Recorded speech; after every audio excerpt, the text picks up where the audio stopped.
There is power in your story. Write and publish in 90 days. It's time to thrive and achieve.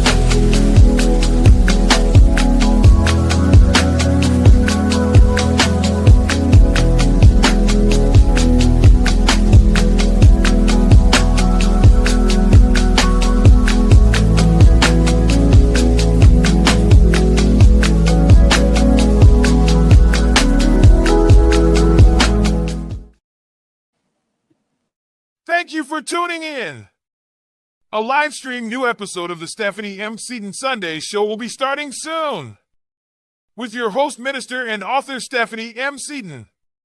If you would like to be a guest on the Stephanie M. Seaton Sunday Show, email Stephanie at stephaniemseatontheauthor@gmail.com.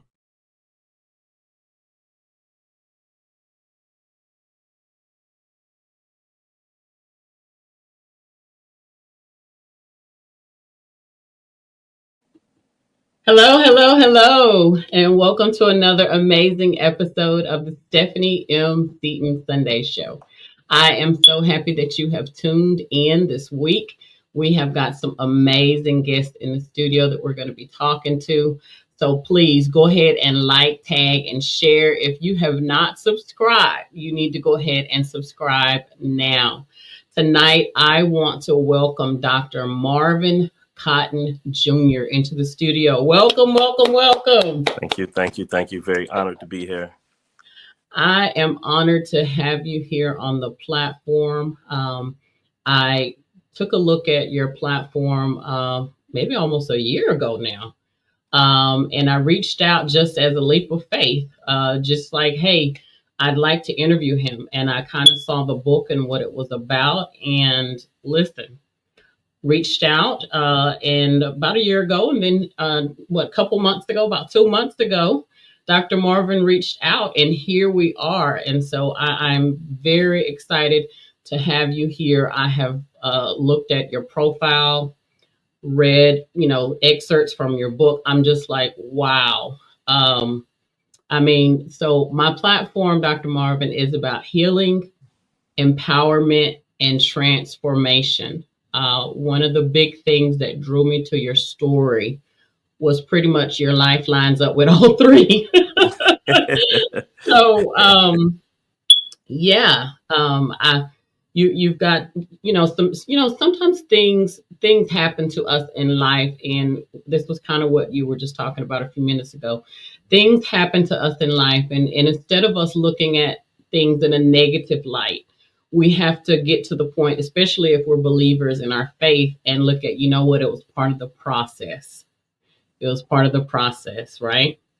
Absolutely. So tonight we are going to dig in. We're going to talk about all the amazing things that Dr. Marvin has going on. But let me tell you, my first question to all of my guests, Dr. Marvin, is please tell us, who is Dr. Marvin Cotton Jr.? Well, thank you. I'm very honored to be on your show, Minister Stephanie. And, I'm a child of God. I'm a son of Detroit. I'm a husband. I'm a father. I'm a homeowner. I'm a business owner. I'm a community leader. Those are, all titles that I'm very proud of. And I try to keep my duty to each of those titles. But, most importantly, I am a servant of God. I love helping people. I love doing what I believe God has for me to do, the call that he has on my life. Every day I'm trying to answer that call in everything that I do. So that's who I am. That's amazing. I'm going to read a little bit about your bio, and just so that kind of paints the picture a little bit. And then we're going to dive in and kind of talk about some of the amazing things that you've got going on. So just to kind of let you guys know, first of all, you need to follow him on Facebook and all social media platforms so that you can see all of the causes that he's supporting and see how you can be of any type of assistance. Dr. Marvin Cotton Jr. But it's a story of resilience, redemption, advocacy, where Dr. Martin has a powerful voice Marvin has a powerful voice that, like, I looked at the city of Michigan. You're like all over the place.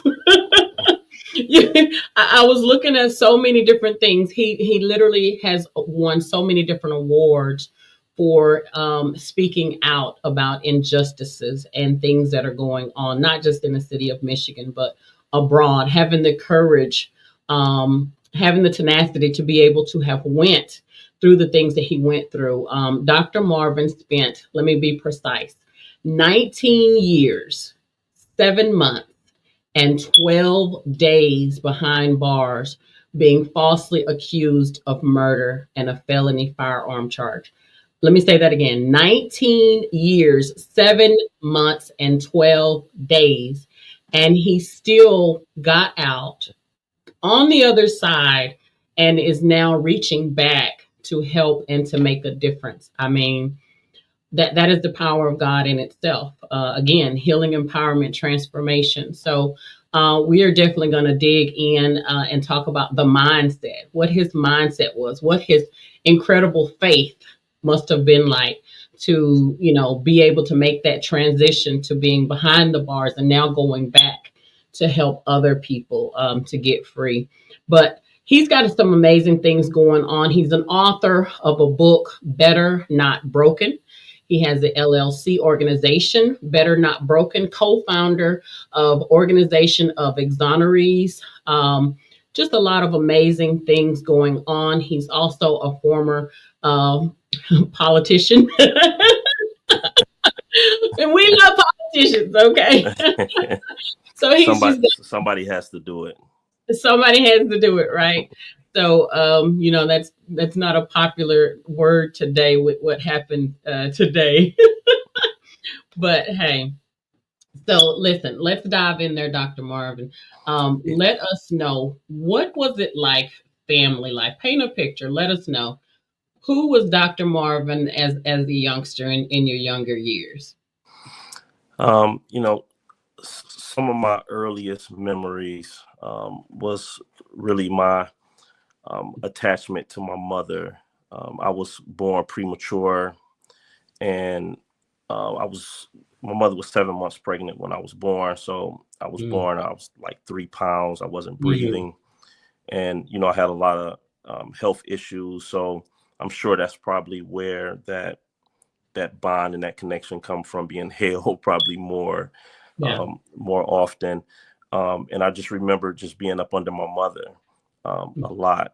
But I grew up in a very chaotic household. Biological father, abusive. Other relationships my mother was in was very abusive as well. So I remember as a young child just being afraid all the time and just wanting to not be afraid, wanting peace. That was like, my biggest desire as a child. And it kind of speaks to, who I am now, because if I walk into a situation and it's not peaceful, I dive right in to make it peaceful. I'm not afraid to make a chaotic situation peaceful. And my 20 years that I was in prison, wrongfully convicted, I was the same way. Even in that environment, I was the peacemaker. I was the one that was mentoring and helping men grow and stopping a lot of the nonsense that went on in that environment. But I grew up on the west side of the city of Detroit. Okay. And the neighborhood that I was born in and raised in right now is one of the most violent areas in the state of Michigan. And, that was the neighborhood that I come from. And it was pretty bad, 25 years ago, before I was wrongfully arrested and convicted. But it's really bad now. And there's certain areas in the city that's extremely poor. And the city of Detroit has never been a rich city.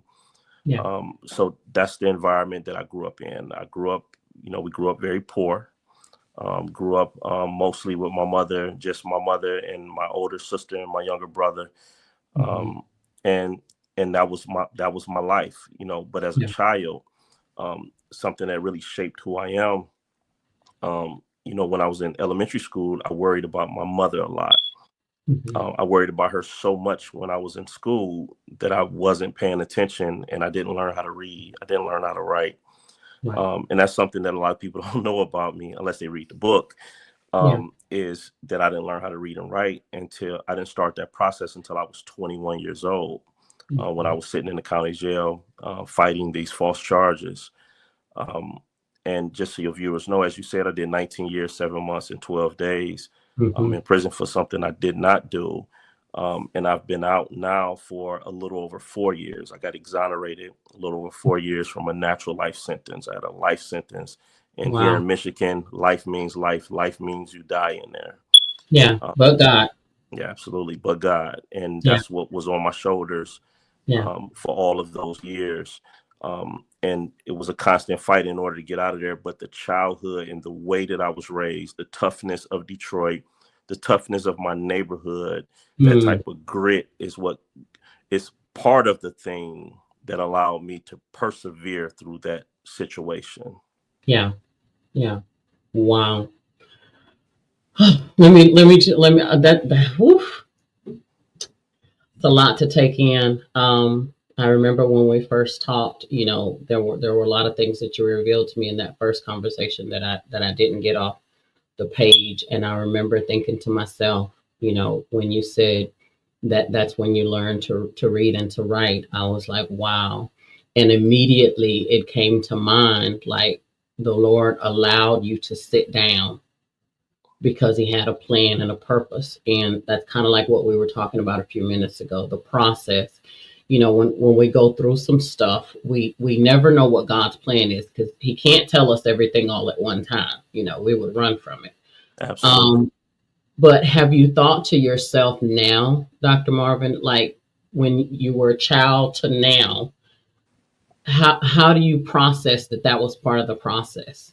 How do you think about that now? Um, it's interesting because when I was a really young child, always had feelings of greatness, but I Mm, actually never had a view of what it looks like. mm, Um, that's deep. but growing from being a child to a teenager and a young adult, I lost that feeling, Mm, but I remember having it as a child. mm, In the process of, prison, it all goes together, the way we were raised and the tough things that we go through. mhm. And prison, calling it tough is really an understatement and an insult. But it was a necessary process Mhm. to shape me into the man that I am today, to Yeah, do the work that I'm doing. Doesn't mean it didn't hurt. yeah, It hurted a lot, and I yeah, lost a lot. I'm still impacted and affected from what it is that I went through a lot. yeah, But it shaped me to be able to do the work that I'm doing to alleviate others from going through the same pain that I went through. But yeah, without going through a process, it's impossible to bake a cake and missing steps of what it takes to bake a cake. yeah. The end result is not going to come out. Mm-mm. It's not going to come out like Not gonna be grandma's quite cake. right. It's Yeah, not going to come out. It's not going to look like grandma cake if yeah, you're not following the steps that grandma taught. right. And sometimes we wish we, like, why me? Why do I have to go through this? Because it's Hmm. a part of Hmm. the ingredient that God is making you into. Yeah, And I knew that early on, although I didn't know what it looked like early on. I wanted to be better. I didn't know what better looked like. right. But I knew from the very beginning that I was going through it for a purpose and a reason, and I knew it was divine. Yeah, yeah. Um, as you were talking, I was just thinking to myself, a lot of people are like, what is my purpose? What is it that the Lord wants me to do? And what I have found is that thing that puts us in the hard place, or that thing that happens in the hard place, is usually our place of ministry. Oh, That very call on your life had to take you to where you'd be able to witness and minister to the very people you had to experience what they went through so that you could actually understand and be able to absolutely. minister to them. I know that I found that for myself as well, some stuff that I went through earlier in life. And it's like, why did I go through that? But now I'm ministering to broken people. But guess what? I wouldn't have been able to minister to those broken people if I hadn't at one point been broken. Because That's right. anybody can say, oh, it's okay, get over it. But no, if you haven't felt it, if you haven't been through it, just telling somebody to get over it, it doesn't work like that, right? Yeah, if you want to know your purpose, all you got to do is reflect and remember where you were burnt at. When you were in the fire. When you were in the fire, that being in that fire, your purpose is wrapped up in there. So I got this thing on the show, Dr. Marvin. Anytime somebody says something like amazingly profound, you got to say it again, and you got to say it slow. So say that again. You got to go to your place of fire. Say that again and say it slow so everybody in the back can catch it. Say it one more time. Absolutely. When you're looking for your purpose or wondering what your purpose is, we all get to the point where we just want to know what it is that we were born to do. What am I supposed to be doing? When you look at the fire or where you were sitting in the fire, where you were burnt at, Jesus. Sometimes the pain is excruciating. So you don't want to remember that. But if you can get past the pain, you can see the purpose. Jesus. All you have to do is get past the threshold of the pain, and you'll see your purpose. Pain has a purpose. Yeah. Pain is indicating that something is wrong. Yeah. Something is not right. Yeah. So anytime you have something that is not right, that means that there's a solution to that. But sometimes we can't see the solution because we so caught up on the pain part. But if you ever want to know your purpose, just study your life. Study all of the hard things you were going through, because that fire and that hammer was molding and shaping you to be perfect for something. Wow. And that's for you to know what it is. When God calls you through those situations, I can't hear God call for you. Yeah. I can't hear God's calling on you. Only you can hear the call, and only you can answer the call. That's why everybody around you, when you're going through things, they don't know how to respond. They don't know how to support you. Yeah. Yeah, it's personal. Because it's for you. Yeah. Yeah, it's personal. Yeah. Oh, I love that. I love it. I love it. I love it. I want to mention that Dr. Cotton not only came out, but with reading and writing and being able to have a different mindset than most people would have had. But he also earned his a doctorate in humanities. I just, again, just amazing, amazing, amazing. We've got to talk about the mindset. On a typical day, and I've interviewed several young men before, and even have some clients that I've published their books, and they tell me some of the horrible things that happen behind prison walls. And I interviewed a young man a couple months ago, and he similar to you, had the mindset like you, that this is just preparing me for on the other side. And he got out and done some things with his life. So on a typical day there, Dr. Marvin, where the circumstances don't look like progression, the circumstances don't look like, doctorate of humanities, what do you say to yourself to encourage yourself? This is where your faith kicks in. It's like a test of your faith. Like, do you really believe, or was this something that you just thought about, or do you really have the faith? What did that look like? I actually, and I've just recently started talking about this. When I first got out, I told my right hand, my best friend, who's really more like a brother to me. And I told another friend of mine who I ended up marrying, but I told her as well, because I needed to have a witness for what God had showed me. Okay. So within a few days out, I told them how life for me was going to go because God had showed me early on. Now, I was arrested and convicted in 2001. Okay. So when my transformation in prison started to happen within, maybe like 2003, 2004, God started showing me pictures of what Okay. life would look like. Yeah. I didn't know, I didn't see all of the gray hairs in the pictures. Yeah. Yeah. um, but I know I still looked at relatively young on those pictures Yeah. that God was showing me. And he showed me everything that I would be doing. Hmm. So for me, I knew that every day that I was in there and, preparing and, learn how to read and end up reading over 2,000 books in Whoa. that Yeah. time. I wrote several books while I was in there, wrote thousands of essays and letters to different organizations and attorneys and different people to look into my case and to help me, Yeah. and countless letters to family and friends. But I knew that everything that I was doing in there was preparing me for what I am doing right now. Yeah. Doesn't mean those days wasn't hard, Right. and that I didn't suffer with depression, a lot of depression throughout the years Hmm. of being in Hmm. there. But I knew that I would be free one day. I knew it because it had been shown to me. Right.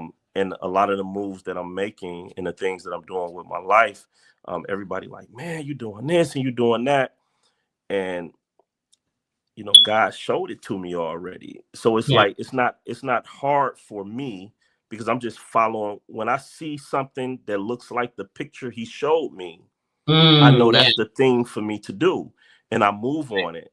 Yeah. um so it's like here I go, I'm putting together a puzzle, and God Hmm. had already showed me a picture of what it's supposed to look like. So when I pick up a piece, I say I know where this go. Yeah. Yeah. So my years in prison, although hard, I knew I would be free and I knew what I would be doing. Yeah. Wow. That is a blessing. And that is the importance, and I'm going off on a different direction, but that is the importance of, and I always say the difference between relationship over religion, Mhm. because relationship is where you have a divine connection with the Lord outside of the four walls, where you are open to Him being able to talk to you, to show you things, where you're able to identify His voice and know when He's speaking to you. Had He not revealed Himself to you, you would not have had that ability to be able to hold on, to have the inspiration, to know that bigger and better was coming. So that I was just just thinking about that as the Lord revealing Himself to you slowly and leading you, like being your compass through, through the situation. Wow. Yeah. and Um, and 20 years of course is a very long time, and yeah, each year was different. The beginning of the years I'm experiencing a lot of loss. I'm losing property, I'm losing relationships, I'm losing friends, I'm losing family, yeah, not only to the circumstance but also to death in some of those cases. So I'm yeah, losing and I'm losing and I'm losing, and then deeper into the years, when I really feel it wearing on me.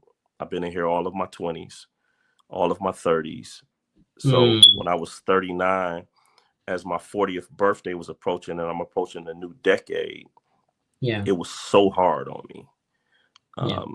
Um, I think that's the first time that I just didn't know how I was going to see 40 in prison. Jesus. Um, and, Mm, um, and it's like right when I got to that point, the doors opened up because I got out a month before I turned 41 years old. So, Jesus. Big even God. even getting Wow. close to that birthday, it was Yeah. torture because now I'm chopping into a whole new decade after Mhm. already spending two. I just gotta breathe for a minute. Jesus, Jesus. Um, mm, the call that is on your life. Wow. Um, wow. I'm speechless right now. Dr. Marvin, we read our Bibles and we know about what the people in the Bible went through. But we're still living. We're still living out stories. The Lord is still using us, just like He used Matthew, Mark, Luke, and John, and these stories that we're living and that are transforming our lives so that we can transform the lives of others. I mean, it just continues. As I'm listening to your story, I'm just like, wow. The Lord will do some amazing things, and we don't always understand why and how He's gonna do them, but the call that is on your life, that's all I can say. Yeah. Wow. What's important for me, Yeah. to make sure that I always remind people of is, um, all of our lives are significant, and we all going through something. Yeah. My circumstance may be more extreme because most people can't imagine themselves being in prison for 20 years for something they didn't do, and the torture of that. But you have No. people that have been tortured in relationships for 20 years, Yeah. or tortured in poverty for 20 Mm. years, or tortured and born into the type of family that is just pulling them down Yeah. for That's all of true. their life. When we look at the figures in the Bible that's there to teach us something, it's Yeah. just showing a aspect of their life. Yeah. Not the whole. Yeah. It's not showing all of their interconnections and their relationships and all of their experiences. It's Yeah. showing it's showing us them in that light for a specific reason, and God's interaction in their life and their Mhm. purpose, or the lesson that we're supposed to learn from that particular figure in the Bible.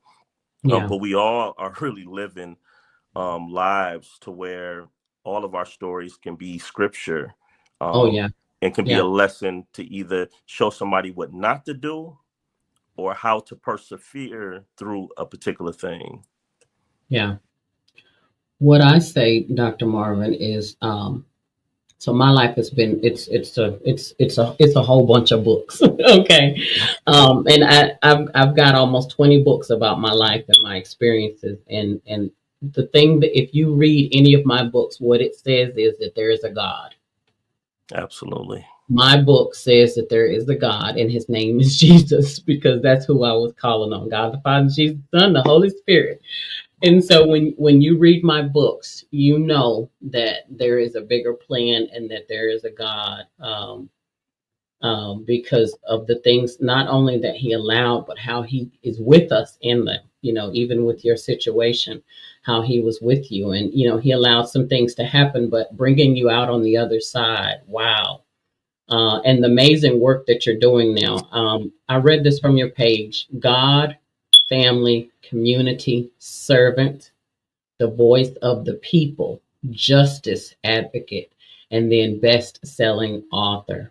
I also read from your page that you were actually released less than 24 hours after walking out. You were able to attend your daughter's college graduation party. Yeah. Um, your daughter was born while you were in prison. Is that correct? No, she was 2.5 when I Two and was a half. arrested. Okay. Yeah, she was two and a Two and half a when I half. was arrested. Okay. And she doesn't remember me before prison. All she can her furthest memories that she has is Okay. me, wearing prison blues. Mm, Um, yeah. so every when she graduated elementary school, she started asking, like, when you coming home? Are you going to be at my graduation? Yeah. And my response to her was always, I'm working on it. Yeah. I'm Yeah. working on it. I'm working on it. In Yeah. middle school, she graduated. I'm working on it. Yeah. High school, she graduated. I'm working on it. Yeah. And it really beat me down every time that I wasn't able to make those moments. Hmm. Um, so when she graduated high school, of course, that knocked me down a lot. And then she graduated college, and Yeah. it was like, I'm really supposed to be there and I had no idea that I would be walking out, Yeah. shortly thereafter. She graduated early. She actually graduated almost a year early. So had she stayed on schedule, I would have actually been there. But Right. but she Right. but she graduated early, and thankfully, I was able to be at her surprise graduation party that was planned long before Yeah. um, I had any idea that I would be out. So That is amazing. That is amazing. So listen, let's jump in, and why don't we start with your book? We've gotten to know Dr. Marvin Cotton Jr., the man. Tell us about your book, Better Not Broken. And I do want to say his book is available on Amazon.com as well as on his personal website that is also in the comments. So you can buy it from his personal website, which would be the better thing. And then tell us all about it. well, Better Not Broken. It's my first published book.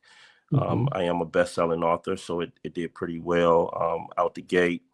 Better Not Broken is it's a self-help book, but I Okay. wrote it like an autobiography because I wanted to have that raw experience of people walking through and seeing things through my eyes as I went through the process. But Mm, it's a self-help book because at the end of each chapter, I'm mm, I'm making it make sense. This is what I was going through.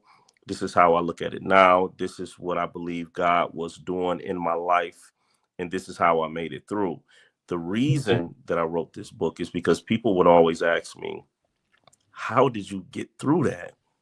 I Yeah, could never get through that. How did you get through it? yeah, And I thought about it. I said, everybody's going through stuff that nobody else wants to go through. yeah, So how do yeah, they get through that? So I said, I must write a book that will help people get through whatever they're going through because I'm going to show them how I got through what it is that I went through. So it's raw stories in here about the process of my wrongful conviction and the process that I went through and yeah, how that impacted me and what I needed to do internally to get through those things. So that's what my book is about. And just a warning, you're going to cry a lot during the beginning. mm, But at the end, you towards the middle, the end, you're not going to be able to put it down. I get the same response from everybody. And I usually don't yeah, tell people that on the front end, but everybody cries at the beginning, yeah. but they can't put it down afterwards. You heard that here. Go out and get his book, Better Not Broken. He has a whole page with different products. His book, there's t-shirts, all kinds of things to support a journal. You can read the book and then journal as you're reading the book. Go back and reflect. You would be surprised when you journal, what you may feel or think today, and then you go back, weeks or months later, and you're surprised at what you even wrote yourself. So, Yeah. Yeah. I found some notes and some journals that I've had when I was in prison. yeah. Mm, And it took me about 2 years to even open the property that I brought out of prison with me. It took me about 2 years just to go in it. yeah. Um, so I found some notes and I remember, Hmm. where I was at when I was writing those notes, you Yeah. know. Um, Mentally. yeah, so definitely what you said is always great to write those things down because I wrote things down that carried me through. Mm, And I wow. wrote things down that inspired and gave me ideas to put Yeah. into future projects. That's what I was just thinking. You've got a lot more books to put out, Dr. Marvin. Oh yeah, I'm Um, working on my next one now. I'm looking to start putting it out there in the next few weeks. okay. Okay. Now, tell us about the organization of exonerees. Tell us a little bit about how it got started and what exactly are you guys doing with the organization? The organization of exonerees is, very near and dear to my heart. I am a co-founder and the vice president of this particular organization. Um, Kenneth Nixon, he's the president. That's like my partner in anti-crime. We go all over the country. We travel together, probably the most of any and everybody that I travel with. and Anthony Legion, who was also wrongfully convicted with me. He was my co-defendant. He's the secretary, and he's a great legal mind that's helping a lot of people out as well. But the Organization of Exonerees is a board and an organization that is completely made up of innocent people that spent time in prison for crimes that they did not commit. All of us were exonerated one way or another. There's different processes that can end you at that resort, that result. And there were gaps when you're on parole. Somebody get released on parole. They clearly have a guilty conviction, and they get out, and there's resources for them because they're on parole. The state still has responsibility and ties to them. But when you are exonerated, meaning that you are innocent and you were never supposed to be in prison, and it's no longer on your record, they kick you out the door and they throw their hands up. Wow. That's crazy. You hire lawyers, they hire lawyers, and they fight you as if you did something wrong. So that's what happens when somebody's exonerated. When they're exonerated, they walk out. If they've been in prison for 20 years like me, they walk out to nothing. Not even the type of relationships. Most successful people have relationships from high school, college, their first job, just a network of people to where they can walk away from a job and just go through their network and find and build a whole new life because they have this network they've been working on and working with for years. I spent 20 years in prison. I have 20 years of not having a network, 20 years of not building those type of relationships and resources. So you get exonerated, you get kicked out the door, and everybody throws their hands up, and then they start to fight you because the system is set up to fight you. It's not set up to figure out what is the just thing to do. It's only set up to fight you. So the Organization of Exonerees, we formed this organization and founded it because we fill in the gaps. We make sure when someone gets out, we can get them housing, we can get money in their pocket, we put money in their hands, we take them shopping. We know a lot of the hurdles that they're going to face. We're out here building a network they can pull from. We know that they don't have one. We have guys that have done 46, 47 years in prison where everybody in their family is dead. They don't have anyone. Yes, we have people that have done 47, 48 years in prison and have nothing. So our support is absolutely necessary. We're filling in the gaps where the state is failing to fill in the gaps because we're a small population and resources is not allocated to things that are not a thing. Especially things to where the government is still kind of denying that there are even innocent people in the prison system, and they definitely don't want to build any apparatus to take care of innocent people once they're released. So we're doing it from our nonprofit Organization of Exonerees, and we travel around the country doing advocacy work, trying to make policy changes and help innocent people get out all over. But here in Michigan, we have wraparound services for our exonerees.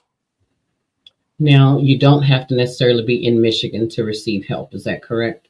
Advocacy we do all over the country, but you have to be in Michigan in order to receive our wraparound services. Okay, gotcha. We're a small nonprofit. I pray for the day that we could become big enough to do it all over the country, the way that we do it here in Michigan. But we don't leave any of our people behind here in Michigan at all, and we take really good care of those needs that come up. Let me ask you this: if someone wanted to start a system like this in another state, would they be able to reach out to you guys and just kind of get some heads up on what this entails? Oh yeah, absolutely. We have great relationships with exonerees all over the country, and even in some places around the world. Every year there's a conference This year it's in March, I believe, March or April. Okay. I just registered for it. But there's a conference every year where hundreds and even thousands of exonerees come together. Attorneys, people that's in the legal world comes together Hmm. and spend a weekend there talking about different ideas and the different things that we're going through. So we get to know exonerees all over the country, and we travel a lot as well, and we work on a lot of different cases all over as well. So yeah, we're definitely open to show anyone how we do what it is that we do here in Michigan. Yeah. So if you happen to be watching, this is something that you're interested in being a part of.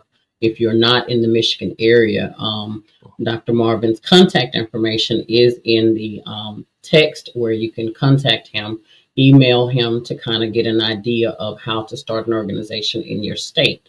This is something that is much needed. So we Yeah, definitely want you to be able get those balls rolling and try to see what you can do to help your community. Okay. yeah, Um, we are the only exoneree ran organization that's a part of the Innocence Network. And that's a pretty big thing.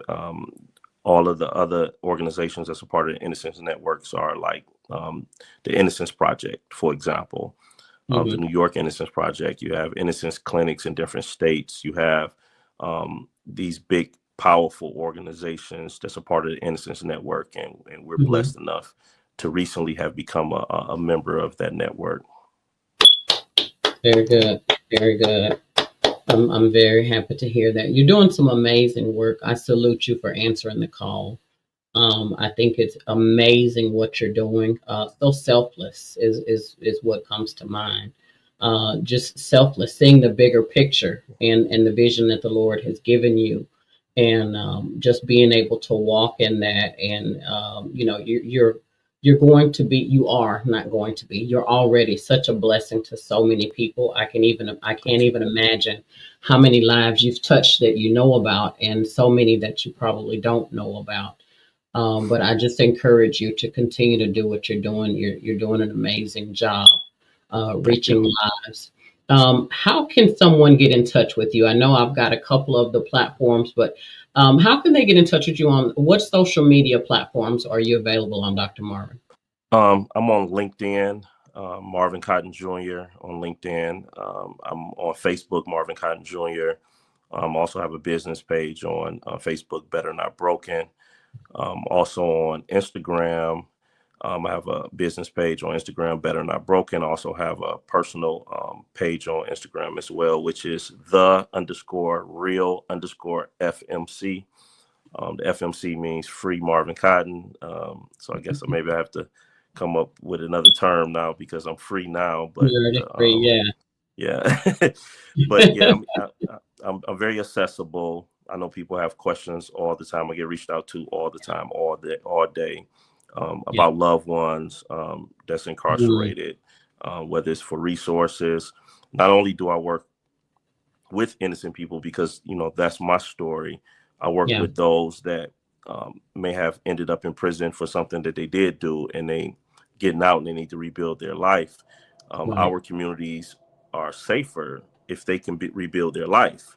Right. So Right. any hurdles that I can help them overcome, especially if they're in Michigan, I can always give advice no matter where you're Mhm. from. But if you're here in Michigan, I like to plug guys in with trades, jobs, Mhm. opportunities, and just Right. mentor them and hopefully inspire them to step up in such a way that they can begin to do the same thing for others.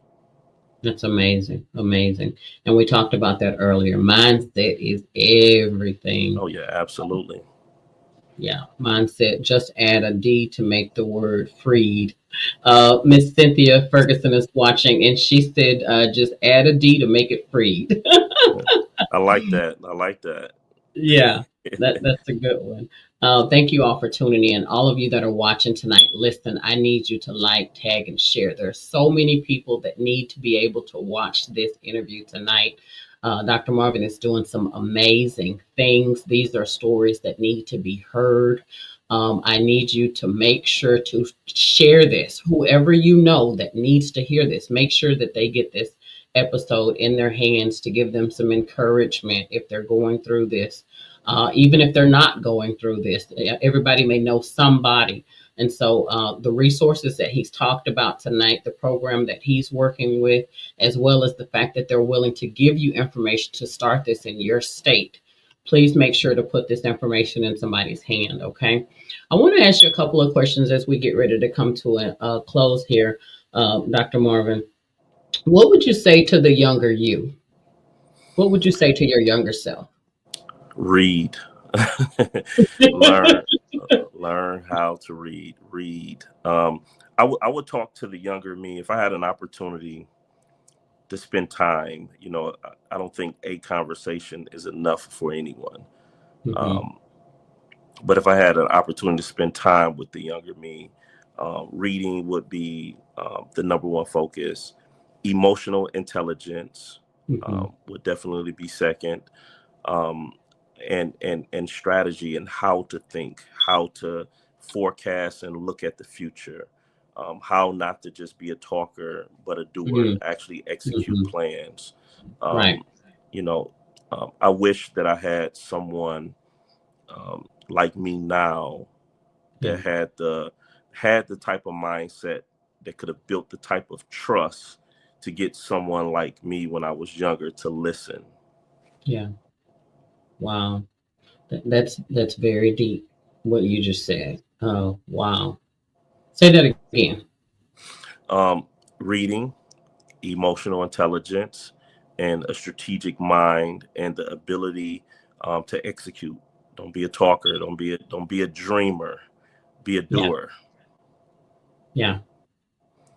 And to get someone to get to Oh, get you to listen. oh yeah. The trust is necessary. The Yeah. world is filled with good people. There's some good people out here. It Mm-hmm. is. It's some great people. It's some good people out here. But just because someone's good don't mean they have the ability to build trust with someone to pour into them, Right. um, or even have access. Mm-hmm. The reason that I'm able to have access with guys in the hood is because I come from the hood. Right. I come from the streets. I come Yeah. from in the streets. Yeah. So I understand, and I have the type of credibility that although I've transformed my entire life, I can Yeah. still reach in the neighborhood and people trust me Gotcha. enough to listen. Yeah. Um, and even if you're not a credible messenger in that way, you can still Yeah. be a trusted messenger Mm-hmm. and go and Yeah. pour. Yeah. Yeah. That's amazing.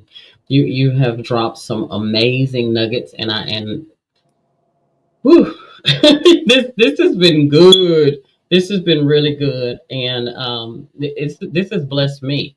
This has blessed me in just hearing your story, and not only hearing your story, but your mindset after all of this. That's why again I said, you encompass all three: the healing, the empowerment, and the transformation. And that's what our lives are all about, is being able to reach back and help other people. If we can get out of ourselves more, we would be able to help other people. Miss Cynthia Ferguson, one of our viewers, says amazing story. Yes ma'am, amazing story. And we've got to get that book, Better Not Broken. You have got to get the book. Again, his website is listed. Make sure that you go to his website and buy the book. um, I've got this thing. I'm thinking about this, and I'm assuming that in the prison system they're able to watch YouTube and different things of that sort. So I'm gonna ask you this, Dr. Marvin, to all of the men that are currently serving sentences and they're actually innocent. They're watching this program. What do you say to them? Number one, don't give up. Do not give up on yourself.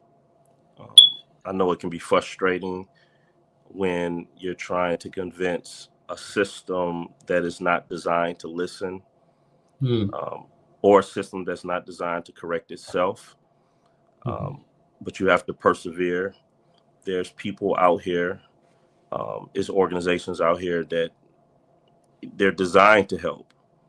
Doesn't mean that it's not going to be difficult, but don't give up. And in the process of you fighting this war to prove your innocence, because that's essentially what it is, you're fighting a war to prove your innocence. In that war, don't destroy those closest to you in that pursuit. Because sometimes we can be so caught up in our fatigues that we're wearing, in the war that we're in. Sometimes we can add unnecessary pressure and undue pressure to those closest to us because they really all we have. Sometimes we only have one or two people, and they can't do everything. So build relationships, build your family and your friends up to support you. Build them up with knowledge, build them up with encouragement, to be able to support you, but also build new relationships with law students, with attorneys, with organizations. Be real clear in why it is that you're innocent, and stay focused. Read the law, and don't make moves that can put you at a disadvantage. Sometimes, innocent people file some ridiculous things in the court systems, and it can really put them at a disadvantage. And that's just what it is. But desperation sometimes can cause people to, they just want out of prison. I'm not supposed to be here. I want out of prison, and I want out of prison now. But stay focused and never give up. I like that. Stay focused and never give up. Build the relationships with your loved ones. Don't get caught in the war. Yeah, because you're not in battle against your loved ones. I like that. I'm going to give you 3 words, and I would like for you to tell me your thought about the one that stands out the most. Healing, empowerment, or transformation? Healing, most certainly, because without healing being first and primary, if you're empowered with any type of power and you're not healed, everything you touch is going to have the fingerprint of your unhealed self on it. And you're going to be moving reality with that power. And you're going to be moving reality in a hurt way opposed to a healed way. So healing has to come first. And transformation is a powerful thing, which means you have to be empowered in order to transform. But if you're not healed, what would you transform into? Because transformation is a beautiful word. Yeah. But it goes both ways. Yeah, that's true. You can transform. You can transform into a person that's really striving to be righteous, or you can transform into someone that is hell bent on doing the wrong thing. And when you're unhealed, you can look as beautiful as someone that is doing the right thing, and you're making it look good, but you're really doing the wrong thing. So healing has to come first, so that we're not damaging and hurting other people or things in the process of us moving through life. Yeah. Oh, that's another good word. Another good word. Another good word. Listen, it has been a pleasure interviewing you tonight, Dr. Marvin Cotton Jr. Better Not Broken. Organization of exonerees. You have to take a look at his brand, follow him, see what's going on in the great state of Michigan. But not only that, if you want to start an organization in your state, reach out. His email is in the notes as well, so that you can find out how to make a difference in your state. Thank you so much, Dr. Marvin, for having this conversation with me tonight. I really appreciate you being here. If you would just hang tight. To all of the viewers, thank you again for tuning in tonight for another episode of the Stephanie M. Seaton Sunday Show. Make sure that you tune in again on Thursday. We will have another amazing guest here on Thursday. Remember, get the book, check out his website, like, tag, and share, subscribe to the channel. Make sure that you share this interview with someone that needs to hear it. Thank you so much. Have a good night. Thank you, dear minister.